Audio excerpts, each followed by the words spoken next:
Hello, my dear students. How are you? I hope that you will be very well, and I am also very well. Today, I am going to discuss question bank of IIT JEE। तो आज मैं IIT का question bank discuss करने जा रहा हूँ। मैं magnetic का आपको जो है मैग्नेटिक इफेक्ट ऑफ करंट का जो है आपको 10 तक आपको मैं डिस्कस कर चुका था। आज मैं 11 से डिस्कस करने जा रहा हूँ। 10 क्वेश्चन नंबर तक आपको मैं IIT का क्वेश्चन बैंक से आपको डिस्कस कर चुका था। आज 11th नंबर से मैं देखने जा रहा हूँ आगे क्या सब होता है। यहाँ पर ध्यान देना इधर कहता है कि ये मेटेलिक ब्लॉक क्या है, एक मेटेलिक ब्लॉक है carrying current I is subjected to a uniform magnetic induction B as shown in figure। यहाँ पर ध्यान देना बच्चों, ये आपको जो है क्या है, मेटेलिक ब्लॉक है। इससे जो है करंट का डायरेक्शन किधर है, इस डायरेक्शन में, और मैग्नेटिक फील्ड क्या है, प्लेन के परपेंडिकुलर है। ये मान लो ना कि ऐसा है ब्लॉक, रेक्टेंगुलर ब्लॉक है, क्लियर। ये ऊपर की तरफ क्या है, मैग्नेटिक फील्ड है, करंट ऐसे जा रहा है, क्लियर है। इसको जस्ट लाइक ऐसा समझो ना, देखो ऐसा है, करंट ऐसे निकल रहा है, क्लियर है, और मैग्नेटिक फील्ड का डायरेक्शन ऐसा है। बात समझ में आया कि नहीं? चलो, ये फेस जो दिख रहा है A B C D, A B C D ये फेस है, A B C D, clear है। अब यहां पर ध्यान देना क्या करता है, फर्दर कहता है कि the moving charges experience a force F is given by.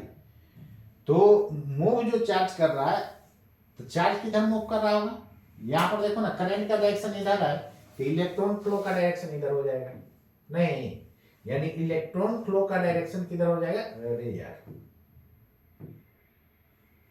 Electron flow का डायरेक्शन जो हो जाएगा इस डायरेक्शन में हो जाएगा, क्लियर।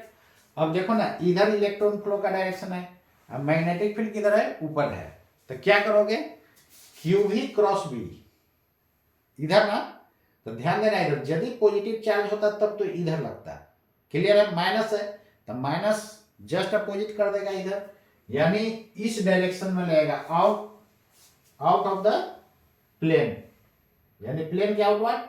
तो देखो ना, प्लेन के आउटवर्ड क्या हो जाएगा, इधर एक्स एक्सिस माने हो ऊपर बाई एक्सिस है, देखो ना यहाँ ऊपर बाई एक्सिस, तो जेड एक्सिस के तरफ क्या हो जाएगा, फोर्स लगेगा, यानी जेड एक्सिस के तरफ फोर्स लगेगा, क्लियर है। डॉट बता रहा है इधर, जेड एक्सिस इधर है, क्लियर है। तो फोर्स कितना हो जाएगा, एफ बराबर क्या जानते हो, क्यू भी क्रॉस बी जानते हो, यही जानते हो ना। यदि चार्ज पॉजिटिव होगा तो जिधर भी क्रॉस बी का डायरेक्शन होगा उधर ही फोर्स का डायरेक्शन होगा, क्लियर। तो यहां पर देखो ना, यदि चार्ज पॉजिटिव होता तो चार्ज मूव कर रहा है इधर, तो क्यू बी का डायरेक्शन इधर, और क्यू भी क्रॉस बी, ये ओवरटेक करेगा किसको, बी को, क्यू भी क्रॉस बी, थंब अंदर आया ना, यानी पॉजिटिव चार्ज होगा तब तो अंदर होता है, लेकिन नेगेटिव है तो माइनस लग जाएगा। माइनस साइन क्या बताएगा कि ये दोनों का डायरेक्शन क्या होगा, अपोजिट होगा, यानी एफ और भी क्रॉस बी का direction must be opposite, clear ना। तो अपोजिट होगा, यानी direction of F and v cross B will be opposite. तो निश्चित रूप से इसका डायरेक्शन किधर हो जाएगा, जेड एक्सिस की तरफ, क्यू की जगह ई हो जाएगा, इसके जगह v B sine theta, theta is the angle between v and B, B है ऊपर, भी का डायरेक्शन इधर, तो दोनों के बीच का एंगल क्या हो जाएगा, 90 हो जाएगा, तो साइन 90, और डायरेक्शन किधर, जेड एक्सिस की तरफ के, ये आपका मैग्नीट्यूड हो जाएगा, मतलब ई भी बी डायरेक्शन किधर, जेड एक्सिस की तरफ, ये रहा आपका फोर्स, क्लियर। अब चलो आगे देखो, फिगर देख के घबरा मत जाना। फर्दर क्या कहता है, मतलब यहां पर देखो ना, एफ बोल्ड है, मतलब वेक्टर फॉर्म में यहां डायरेक्शन के साथ देना है, तो ई भी बी के कैप, ये हो गया, which results in the loading of the potential of the face, मतलब कि कौन सा फेस लोअर ऑफ पोटेंशियल होगा, लोडिंग ऑफ पोटेंशियल। तो यहां पर ध्यान देना, इधर इलेक्ट्रॉन पर फोर्स किधर लग रहा है, इधर की तरफ नहीं, यानी जेड एक्सिस की तरफ, तो जेड एक्सिस की तरफ, जेड एक्सिस दिखाया हुआ है देखो, तो जेड एक्सिस की तरफ है तो क्या है, एक्चुअली जेड एक्सिस ऐसे है ना, तो जेड एक्सिस की तरफ लग रहा है। तो देखो ना, यही था आपका, ये था आपका मेटेलिक ब्लॉक।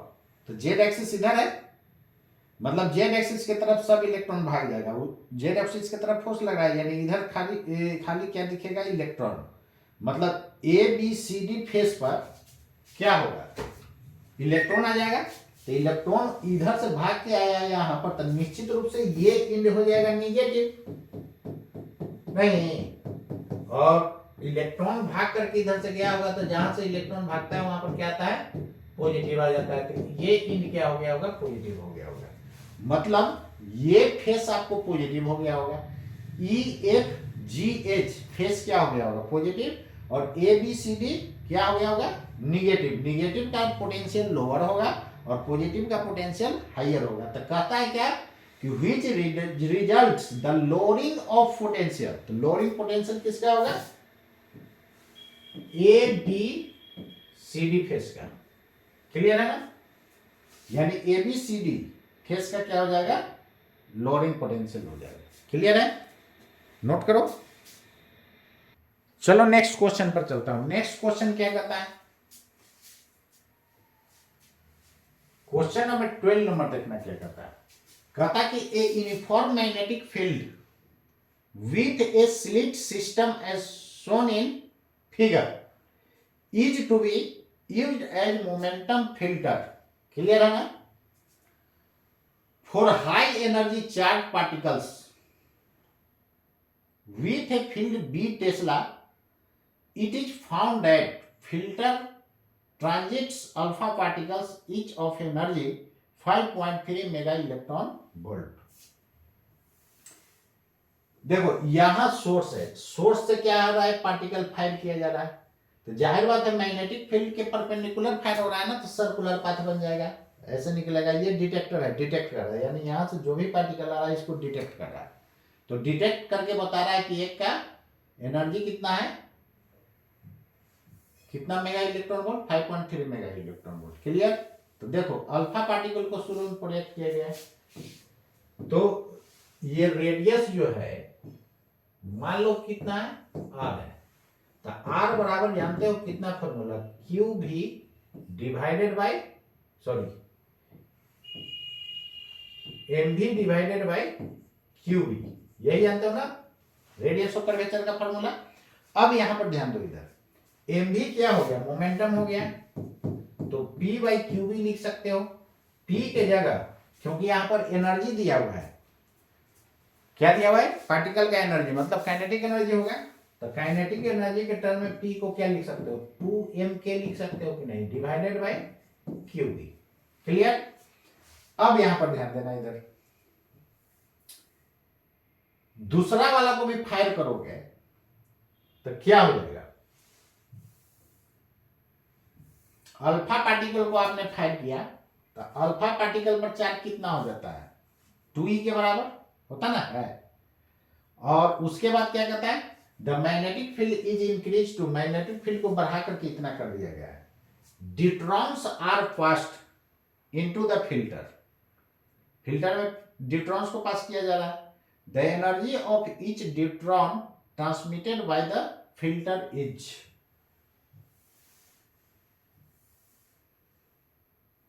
अब यहां पर ध्यान देना, इधर ड्यूट्रॉन का मास कितना हो जाएगा, 2m हो जाएगा।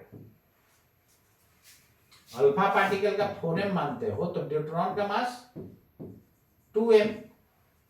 ये हो गया mass of alpha divided by mass of deuteron, मतलब 2 के बराबर हो जाएगा। क्लियर है। चार्ज कितना होगा, Q alpha divided by Q proton deuteron, तो ये हो जाता है 2e, इस पर E, यानी ये 2 के बराबर। बोलो क्लियर है, आएगा ना 2 के बराबर। तो यहां पर ध्यान देना, इधर मास जो है अल्फा पार्टिकल का क्या है, ड्यूट्रॉन से डबल है। चार्ज भी क्या है अल्फा पार्टिकल पर, डबल है। क्लियर है। यहां पर ध्यान देना, इधर ये फिल्टर है ना, इसमें दोनों का आर क्या होगा, सेम होगा।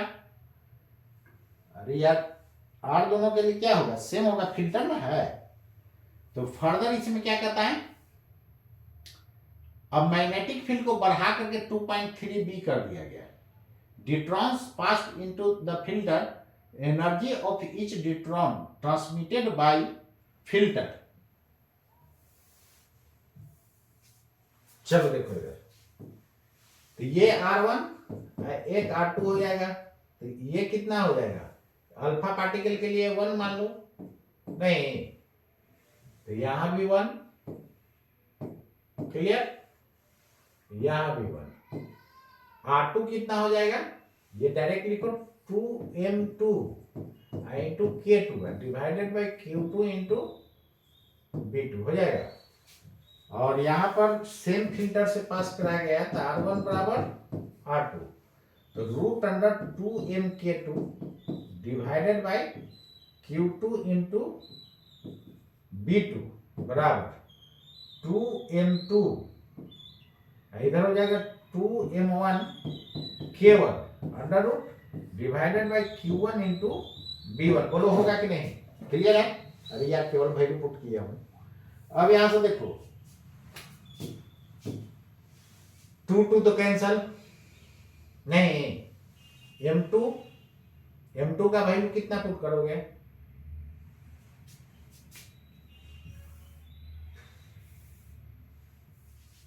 देखो इसको मैं m1 मान लिया, इसको m2 माना, m1 सॉरी q1 और ये हो जाएगा q2। अब कर लोगे ना, ठीक है। तो देखो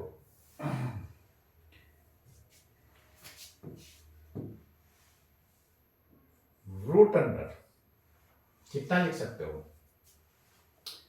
2 तो रूट 2 दोनों तरफ से कैंसिल, m2 की जगह क्या करोगे, m1 बाई 2 उसका आधा, अल्फा पार्टिकल का आधा ना, K2 यही तो निकालना है जी, डिवाइडेड बाई Q2 की जगह Q1 का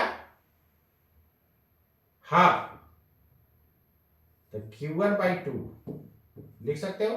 अब B2 कितना हो जाएगा, B2 कहता है कि बढ़ा करके कितना कर दिया गया है, 2.3 B कर दिया गया है, शुरू में B था। अब यहां से निकाल लोगे ना, ये हो जाएगा 2.3 B, B1 का इतना टाइम्स, अब B1 था B, इधर कितना हो जाएगा, root under 2m1 K1 divided by Q1 B1। देखो जो कैंसिल होता है कैंसिल कर दो, Q1 कैंसिल B1 कैंसिल हो जाएगा ना, इधर से m1 कैंसिल। बोलो अब दोनों तरफ के स्क्वायर कर दो, और बताओ एक ही अननोन है ना, K1 तो आपको दिया हुआ है, K2 निकल जाएगा, स्क्वायर करोगे तो ऊपर K2 हो जाएगा, और नीचे हो जाएगा कितना, इसको स्क्वायर करोगे तो देखो ना 4 ऊपर चला जाएगा, और ये हो जाएगा 2.3 का स्क्वायर। बोलो लिख सकते हो, इधर कितना हो जाएगा, 2 तो यार कैंसिल हो गया था, ऊपर ही हटा दिए थे, इसको हटाओ। चलो तो यहां से K1 नीचे कितना हो जाएगा, नीचे तो कुछ नहीं है, तो 1 का स्क्वायर 1 ही रहेगा, तो इसको हटाना दो। बोलो इतना आएगा कि नहीं। अब यहां से आप K2 निकाल लो, और देखो ना एक सेकेंड, यहां पर स्क्वायर किया था तो ये तो ऊपर लेके चल गया 4 हो गया, लेकिन नीचे 2 रह जाएगा कि नहीं, तो एक 2 नीचे रह जाएगा जी, तो ये 2 से कैंसिल करना दो, तो 2 से कैंसिल हो जाएगा तो ये 2 हो जाएगा, यहां से K2 बराबर 2.3 इंटू 2.3 बाई 2 इंटू K1 हो जाएगा, क्लियर। अब इसको कैलकुलेट कर लो, जितना K1 का वैल्यू कितना दिया है, तो 23 टू जा 46 और 6 52 होगा ना जी, 2 डिजिट के बाद डेसिमल बाई 2 K1 कितना दिया है, वैल्यू पुट कर लेना आप, K1 दिया हुआ है आपका 5.3 मेगा इलेक्ट्रॉन वोल्ट। तो ये हो जाएगा 5.3 मेगा इलेक्ट्रॉन वोल्ट। इसको सोल्व कर दो, कितना रहा जी? कैलकुलेट करके आ रहा है आपका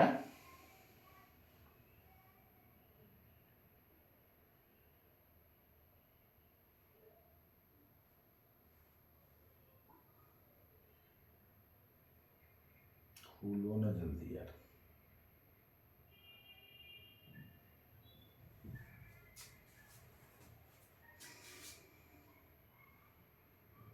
कैलकुलेटर खुलने में टाइम लगता है। 5.29 इंटू 5.3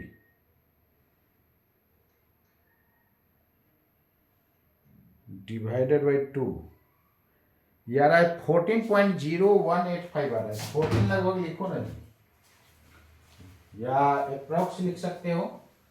14.018 है, तो 018 है तो लगभग 2 मेगा इलेक्ट्रॉन वोल्ट, ये अप्रॉक्स। देखो एग्जाम में कैसे करोगे, इतना गुना करोगे तो पागल हो जाओगे। इसको लगभग 5.3 भी लिख सकते हो, तो 5.3 को स्क्वायर करना आसान हो जाएगा। नहीं तो 5 ही रहने दो ना, इधर नेग्लेक्ट करो। तो 5 इंटू 5 25, 25 में 2 से भाग दोगे तो कितना आएगा? 12.5 आएगा कि नहीं?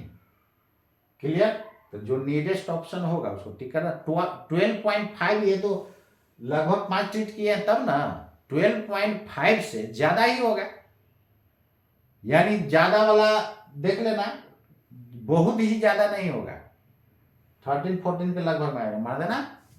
क्लियर? चलो इसके बाद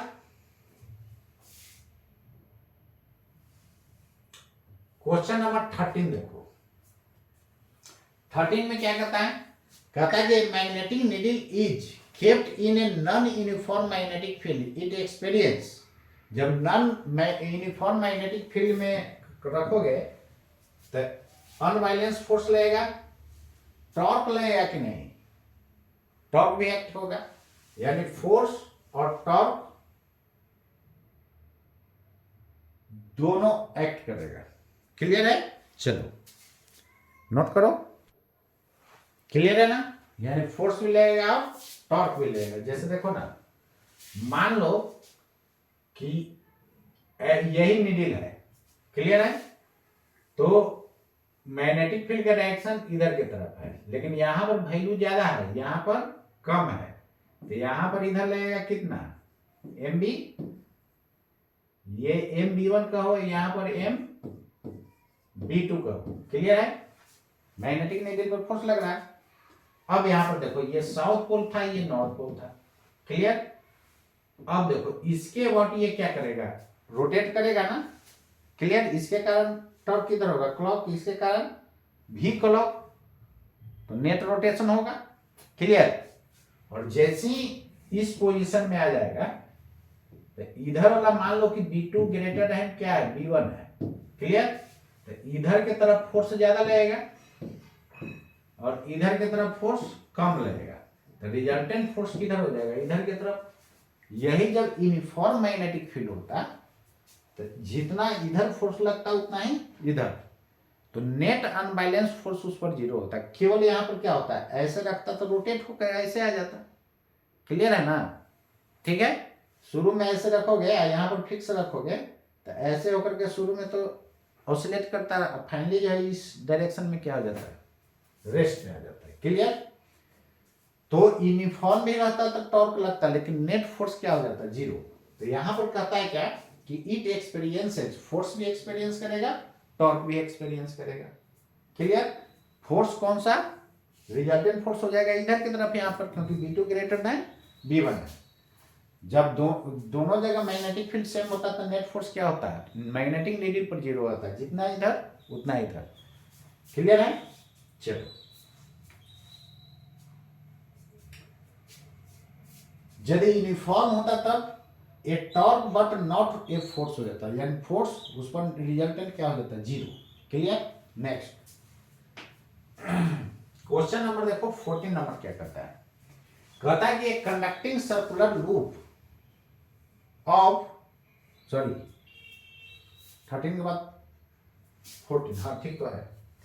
कहता है conducting circular loop of radius R carries a constant current I. कहता है कि सर्कुलर लूप है बच्चों, और क्या है उसमें करंट कितना फ्लो कर रहा है, आई फ्लो कर रहा है। It is placed in uniform magnetic field B not such that B not is perpendicular to the plane of loop. Clear?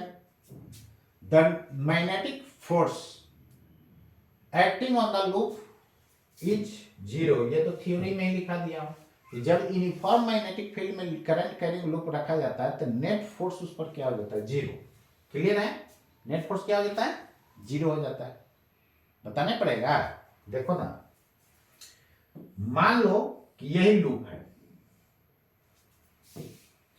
और मैग्नेटिक फील्ड बाहर की तरफ है, यूनिफॉर्म है।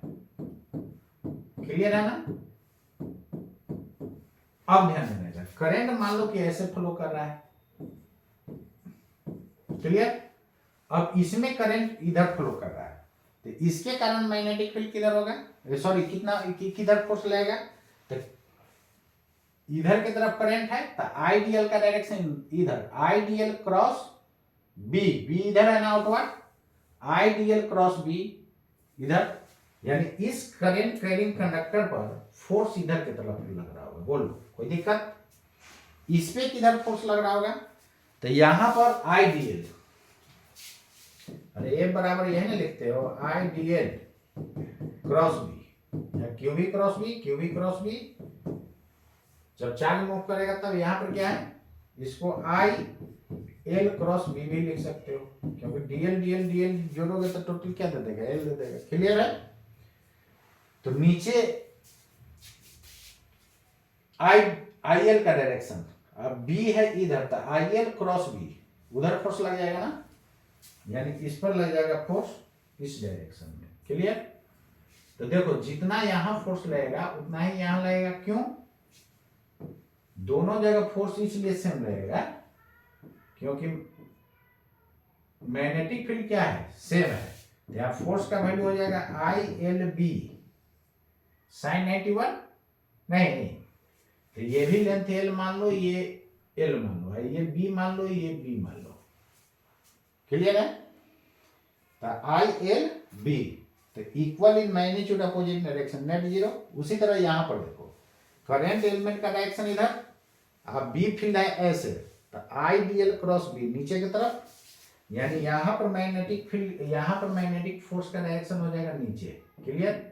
इसको एफ डैश मान लो, इस पर किधर होगा, तो इसका करंट एलिमेंट इधर और बी फील्ड किधर है ऐसे, तो I D L cross B ऊपर लग जाएगा, यानी इस पर लग जाएगा फोर्स ऊपर। बोलो होगा कि नहीं?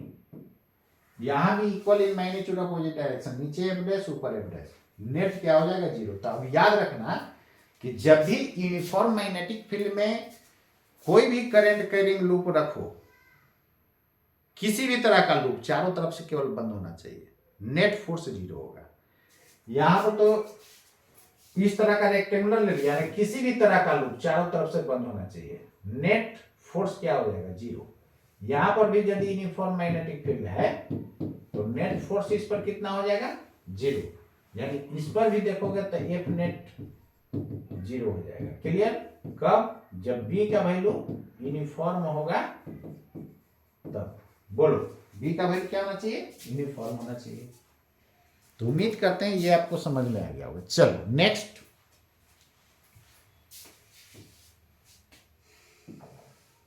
क्वेश्चन नंबर 15 नंबर देखो क्या करता है। देखने में तो बहुत भारी भरकम क्वेश्चन है, डर से स्टूडेंट जो छोड़ के भाग जाएगा, खासकर नीट वाला तो बच्चा पक्का छोड़ के भाग जाएगा। तो भागना नहीं है, इसको समझना है। कहता कि ए rectangular loop carrying a current I is situated near a long straight wire, यही लॉन्ग स्ट्रेट वायर है। क्लियर है? इसी के नियर में आपका लूप ये है। अब आगे देखो क्या करता है।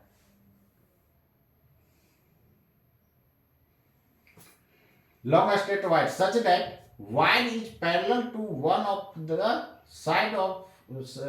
Sides of the loop, loop के एक साइड के ये क्या है, पैरेलल है, and is in the plane of the loop, उसी प्लेन में रखा हुआ है जी। If a steady current I is established in the wire as shown in figure, इसमें आई करंट फ्लो कराया गया है, द लूप विल,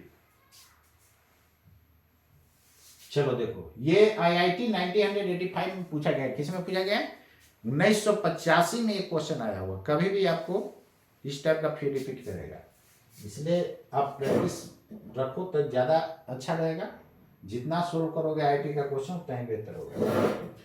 कहता the loop will rotate about an axis parallel to the wire, move away from the wire, move towards the wire, remains stationary. Remains stationary कब होगा, जब net torque 0, net force 0। चलो देखो यार, इस current carrying conductor के कारण यहां पर मैग्नेटिक फील्ड फाइंड करना है, तो आपको मैंने बताया था कि राइट हैंड की जगह लेफ्ट हैंड से निकालो, ज्यादा बेहतर होगा, जिधर करंट उधर 4 फिंगर्स, जहां निकालना है वहां थंब, पाम के परपेंडिकुलर बी फील्ड, तो पाम अंदर गया ना, यहां पर मैग्नेटिक फील्ड हो जाएगा अंदर की तरफ, क्लियर है।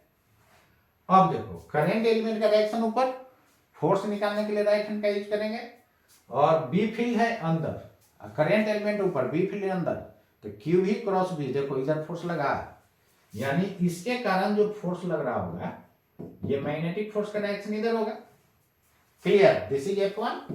अब चलो यहां पर निकालो, तो यहां पर भी मैग्नेटिक फील्ड का डायरेक्शन किधर होगा, अंदर। आप लोग कैसे राइट हैंड से ऐसे निकलता होगा, तो उसमें है कि आपको दिक्कत होगा, यहां भी बी फील्ड अंदर, लेकिन करंट एलिमेंट जिधर करंट का डायरेक्शन उधर करंट एलिमेंट का डायरेक्शन इधर, अब बी फील्ड है अंदर, देखो तो बी फील्ड है अंदर, तो अंदर है तो ऐसे करोगे तो टूट जाएगा हाथ, ऐसे क्रॉस नहीं हो पाएगा, IL क्रॉस भी ऐसे नहीं होगा, ऐसे होगा, IL का डायरेक्शन नीचे, IL क्रॉस भी, देखो थंब उधर गया, यानी यहां पर मैग्नेटिक फील्ड का डायरेक्शन, देखो यहां डायरेक्शन निकाल लिया, बस समझो आपसे क्वेश्चन बनते जाएगा। फिर प्योर वेक्टर है, वेक्टर में क्या जानता हूं, अपोजिट डायरेक्शन होता है तो रिजल्टेंट क्या होता है, बड़ा वाला की तरफ, तो ये ज्यादा फोर्स होगा, क्यों, क्योंकि यहां मैग्नेटिक फील्ड दोस्तों ज्यादा हो गया, यहां पर कम होगा, यानी B1 will be greater than B2, therefore F1 should be greater than F2। कोई प्रॉब्लम है, F1 मोर होगा किससे, F2 से, ठीक है। अब चलो ऊपर वाला पर चलो, तो ऊपर वाला देखो शुरू में ये एंड नजदीक में, ये एंड दूर पर है, शुरू में ये नजदीक में, ये दूर में है, मतलब कि जितना इस पर फोर्स लगेगा उतना ही इस पर लगेगा, इसमें तो कोई शक नहीं है, क्योंकि यहां भी देखो मैग्नेटिक फील्ड इधर की तरफ घटते जा रहा होगा, यहां पर भी घटते जा रहा है, दोनों सिमिलर फोर्स होगा, सेम होगा, इस पे फोर्स किधर होगा, तो यहां पर मैग्नेटिक फील्ड भी निकालोगे तो किधर होगा, अंदर होगा, नहीं इसको B3 मान लेता हूं, तो सब जगह हालांकि अलग अलग होगा, B3 यहां अलग होते जाएगा, तो क्यू भी क्रॉस बी नीचे होगा फोर्स, यानी इस पर, सॉरी आइडियल क्रॉस बी ना, तो आइडियल क्रॉस बी करोगे तो नीचे फोर्स होगा, इस पर कितना फोर्स, यहां पर भी मैग्नेटिक फील्ड अंदर, तो क्यू आइडियल क्रॉस बी ऊपर की तरफ, तो जितना इस पर फोर्स लगेगा उतना ही इस पे फोर्स लगेगा, नहीं, और दोनों equal in magnitude, opposite in direction, वो तो 0 हो जाएगा, लेकिन यहां पर देखो F1 ग्रेटर होगा F2 से, तो निश्चित रूप से ये पूरा का पूरा लूप किधर मूव कर जाएगा, इधर, यानी towards the current carrying conductor, कौन सा ऑप्शन, स्टेशनरी होगा नहीं, मूव टुवर्ड्स द वायर, यही ऑप्शन तो होगा, move away from the wire वो तो होगा नहीं, वो कब होता है, जब F2 ग्रेटर होता है F1 से, क्लियर है ना। तो उम्मीद करता हूं यहां तक आपको भेजा में चला गया होगा। देखो एकदम पूरा इसको ईमानदारी से पढ़ो, और फिर 2-3 बार वीडियो लेक्चर देखना, फिर अपने से बनाओ, तब मजा आ जाएगा। नेक्स्ट क्वेश्चन देखोगे, ये क्वेश्चन देखना, 16 नंबर क्वेश्चन देखो क्या है यार, तो पीछे वाला में क्या देखा, क्वेश्चन देखने में भारी भरकम था लेकिन सॉल्यूशन में जान नहीं थे। इसमें भी देखो, two thin long parallel wires separated by a distance b, कहता है दो लॉन्ग पैरेलल वायर्स है यार, और दोनों के बीच का सेपरेशन दोस्तों क्या है, b है। कोई problem? Two long parallel wires separated by distance b carrying a current I ampere each, दोनों में I एम्पियर करंट फ्लो कर रहा है, स्मॉल आई है, कोई प्रॉब्लम नहीं है।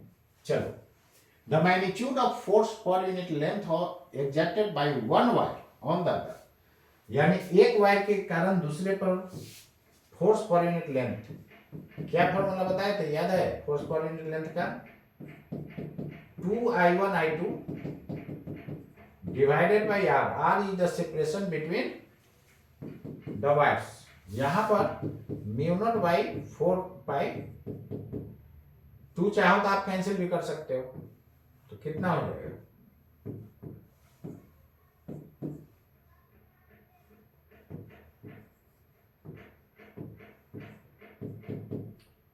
I square divided by B, ये होगा जी, बन तो गया, ये हो गया force per unit length, force per unit length, ये 12th में डिराइव करने के लिए फॉर्मूला था, इसलिए ध्यान रखना।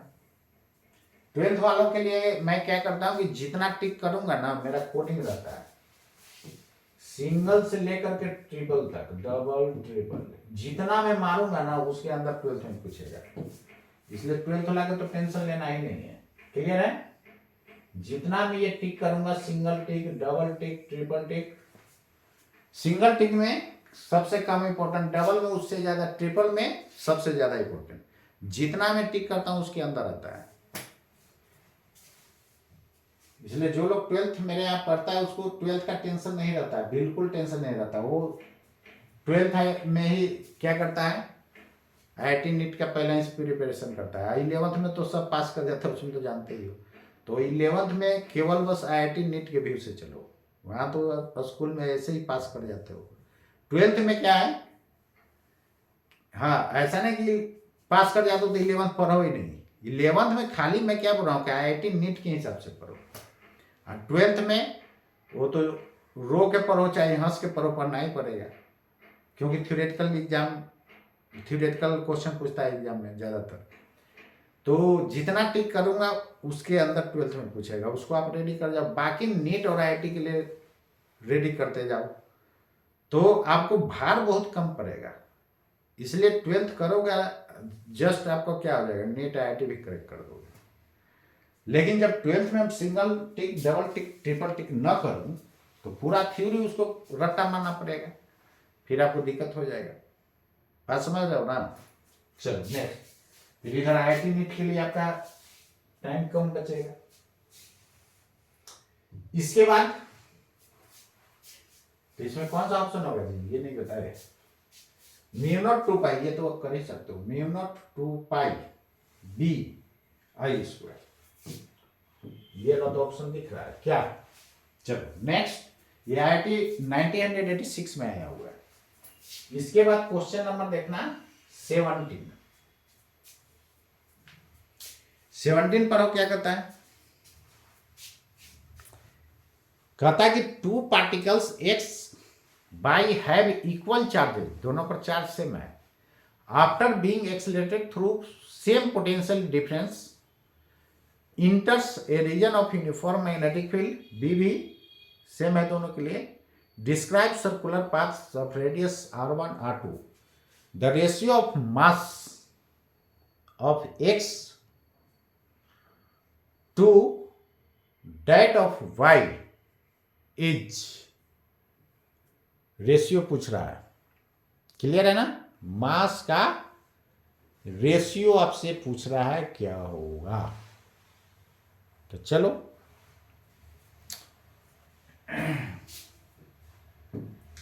रेडियस ऑफ कर्वेचर कितना हो जाएगा बाबू, r बराबर mv बाई क्यूबी होता है, यही होता है ना, एम भी की जगह पी लिख सकते हो। अभी मैंने देखा कि पी के जगह रूट अंडर 2m के लिख सकते हो बाय क्यू बी, और के के जगह क्या लिख सकते हो, सेम पोटेंशियल डिफरेंस से पास कराया गया है, तो क्यू के इज इक्वल टू ई भी लिख सकते हो। दोनों पर चार्ज क्या है, सेम है, 2 पार्टिकल्स, तो ई न लेके क्यू ले लो ना, क्यू भी इज द पोटेंशियल डिफरेंस, के की जगह क्यू भी। अरे पोटेंशियल डिफरेंस इनटू चार्ज क्या होता है, वर्क, के भी क्या है, एनर्जी है, वर्क भी एनर्जी है, जितना वर्क होगा वही ना काइनेटिक एनर्जी में कन्वर्ट होगा, डिवाइडेड बाय क्यू बी, बोलो लिख सकते हो, ठीक है। जो सेम है उसको क्रॉस कर दो, बताए थे कि जब भी रेशियो क्वेश्चन बनाना हो तो जो सेम रहेगा उसको हटा देना, same potential difference, same field, clear, और चार्ज भी बाबू सेम है, तो यहां से आर जो है directly proportional to root M हो जाएगा, नहीं, क्लियर। कहता है रेशियो ऑफ मास, मास का रेशियो निकालना है, बन तो गया जी। तो R1 by R2 is equal to root under M1 by M2, square कर दो, तो M1 by M2 is equal to R1 by R2, power कितना, हाफ, यही ना है, पावर हाफ, ये रहा आपका आंसर, क्लियर, लिख सकते हो, लिखो। अरे यार एक सेकेंड, स्क्वायर ना किए जी, क्या कर दिए, आप लोग बोलते नहीं हो, स्क्वायर करोगे तो रूट हटेगा ना, तो दोनों तरफ स्क्वायर करेंगे तो इधर स्क्वायर ना होगा यार, यानी आंसर स्क्वायर वाला कौन है जी, ये रहा, लिखो। चलो नेक्स्ट क्वेश्चन पर देखना, क्वेश्चन नंबर 18 देखो क्या कहता है, कहता है कि battery is connected between 2 points A and B on the circumference of a uniform connecting ring of radius R and resistance R, clear है ना, देखना जी,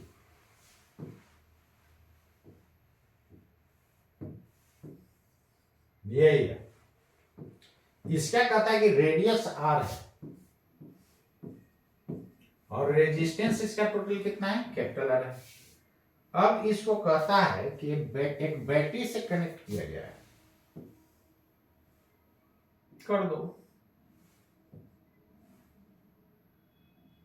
कहीं से लेना लो, ऐसा मसाना एक परपेंडिकुलर है, चलो यहां से मैंने मान लिया ऐसा है, तार यार मोड़ के किस्सों रखो ना, कहता है कि ये सेंटर पर दोस्तों एंगल कितना बना रहा है, थीटा बना रहा है, क्लियर। अब देखो यहां से करंट जाएगा तो ये दो पार्ट में डिवाइड हो जाएगा, इधर जाएगा इधर जाएगा, इधर का रेजिस्टेंस ज्यादा तो इधर करंट कम, तो इधर I1 मान लो तो इधर I2, निश्चित रूप से I2 ग्रेटर होगा I1 से, क्यों, क्योंकि इधर रेजिस्टेंस कम होगा और इसका सॉरी इधर रेजिस्टेंस ज्यादा होगा, इसका कम होगा, तो इधर करंट कम जाएगा, इधर करंट ज्यादा जाएगा, क्लियर।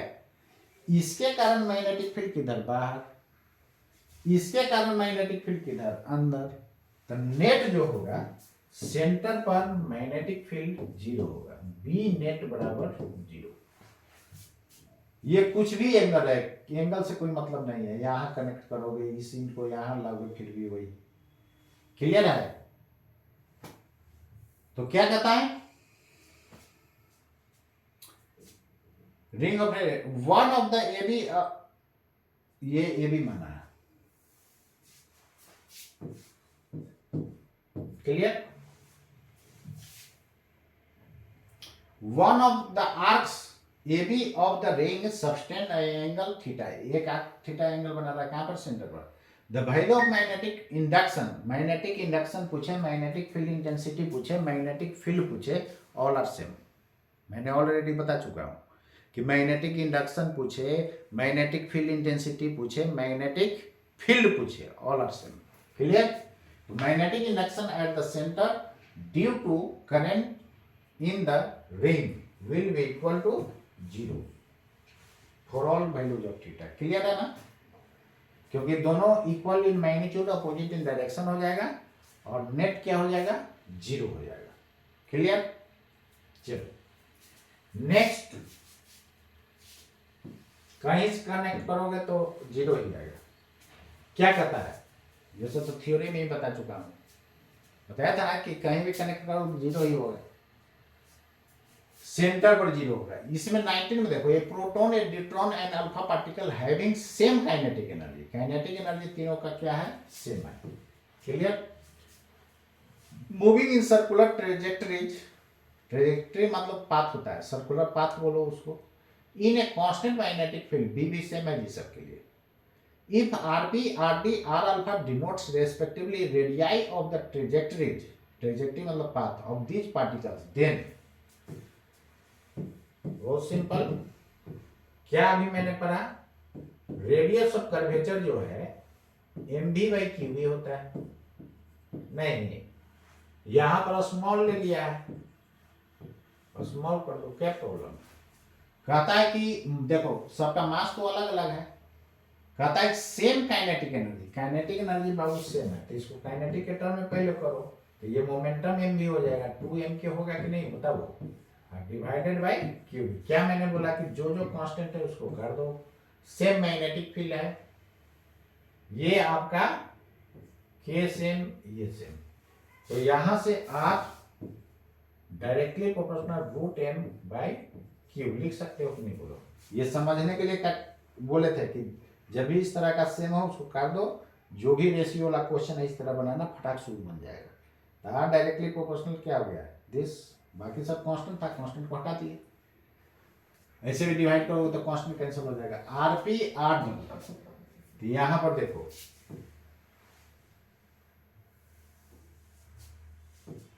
रेशियो लो, RP is to R D is to R alpha बराबर, यहां पर ध्यान देना, मास प्रोटॉन का m होगा, नहीं, चार्ज E के बराबर, ड्यूट्रॉन पर मास कितना?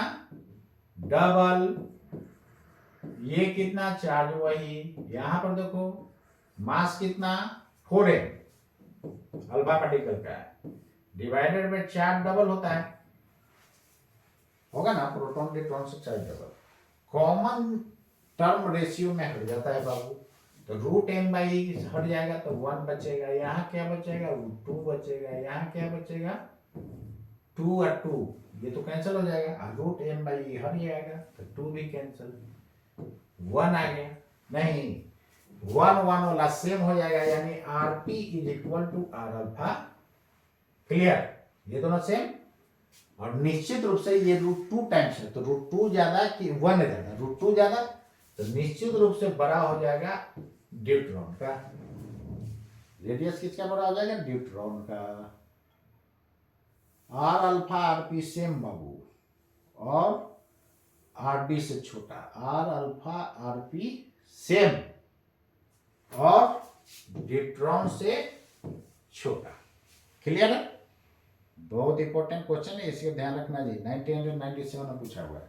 तो जब भी इस टाइप का क्वेश्चन है तो जो देखो, जब भी रेशियो का क्वेश्चन, चाहे केमिस्ट्री पढ़ो, फिजिक्स पढ़ो, मैथ पढ़ो, जो रेशियो का है क्वेश्चन हो उसको पहले कैंसिल करो। जैसे पीवी बराबर एनआरटी में करते हो, यदि टेम्परेचर कांस्टेंट है तो पीवी बराबर एन, तो नंबर ऑफ मोल्स कांस्टेंट है, आर ऑलरेडी कांस्टेंट, तीनों को काट दो तो P inversely proportional to V हो जाएगा कि नहीं? उसी को ना P1 V1 बराबर P2 V2 बराबर P3 V3 and so on लिखते हो कि नहीं बताओ।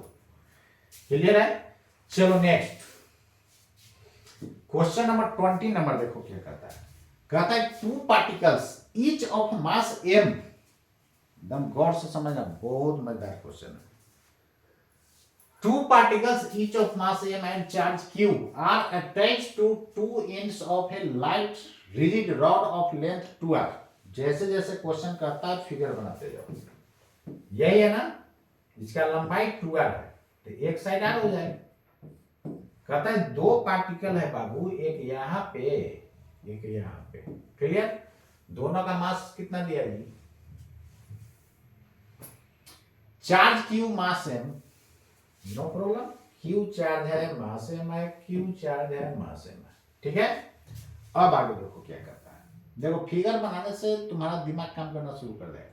The rod is rotated at constant angular speed about perpendicular axis passing through its centre. Centre से जो पास कर रहा है उसके परपेंडिकुलर ओमेगा से, क्लियर। अब आगे देखो, the ratio of magnitude of magnetic moment of the system and it's angular momentum, ये डायरेक्ट थ्योरी होता है। ये आंसर हो गया, क्लियर है ना, डायरेक्ट थ्योरी है।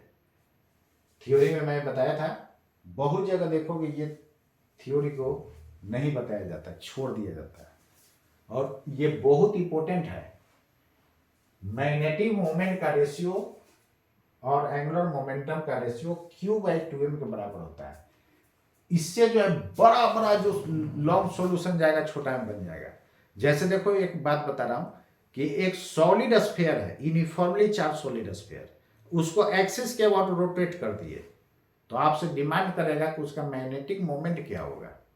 तो आप इस फॉर्मूला के हेल्प से धड़ाक से उसको निकाल दोगे तुरंत, क्लियर, बहुत फास्टली निकलेगा। इसलिए ये बात याद रखना।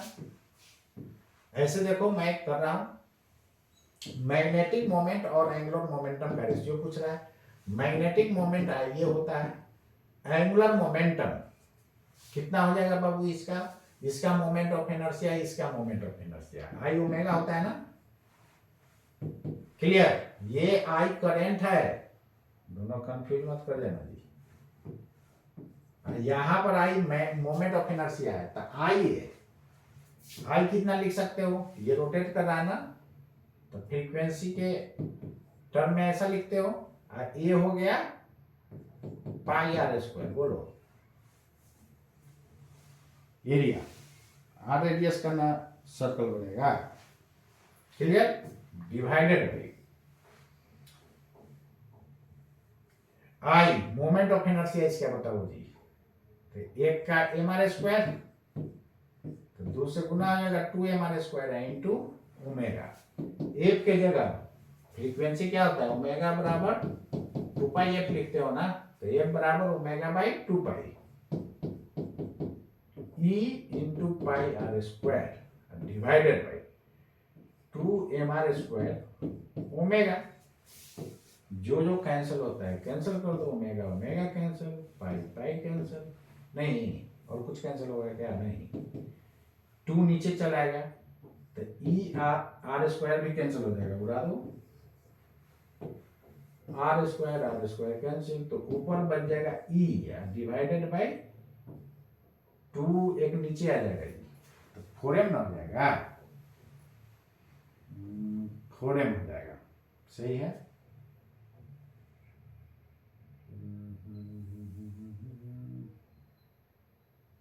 ठीक है ना, और कोई गड़बड़ी?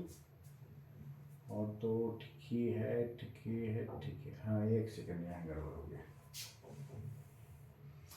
एक चार्ज होता ना तब ना एफ ही लिखता है, ई की जगह क्यू है, दो चार्ज है यहाँ पर, तो एफ इंटू 2 क्यू हो जाएगा, लो जी, तो एफ इंटू 2 क्यू यहां पर हो जाएगा 2q, क्लियर। दो गुना चार्ज पास कर रहा है जी, एक कंप्लीट साइकिल में के वो चार्ज पास करेगा 2q, तो दो कंप्लीट साइकिल में, अरे ऐसे है ना जी, तो यहां से काम करो, दो गुना पास करेगा, दो गुना है, तो एक कंप्लीट सर्कुलर पाथ में कितना चार्ज पास करेगा? 2q, तो 2 कैंसल, तो कितना हो जाएगा? q, ये 2 है, अरे यार लो, तो 2 कैंसल, बचेगा ऊपर कितना? q डिवाइडेड बाय 2m, ये रहा। क्लियर? चलो तब याद रखोगे ये फॉर्मूला, m/l बराबर q by 2m, where m is magnetic moment, l is angular momentum. ये फॉर्मूला के फॉर्म में ही याद कर लेना। यहाँ m क्या है? मैग्नेटिक मोमेंट है,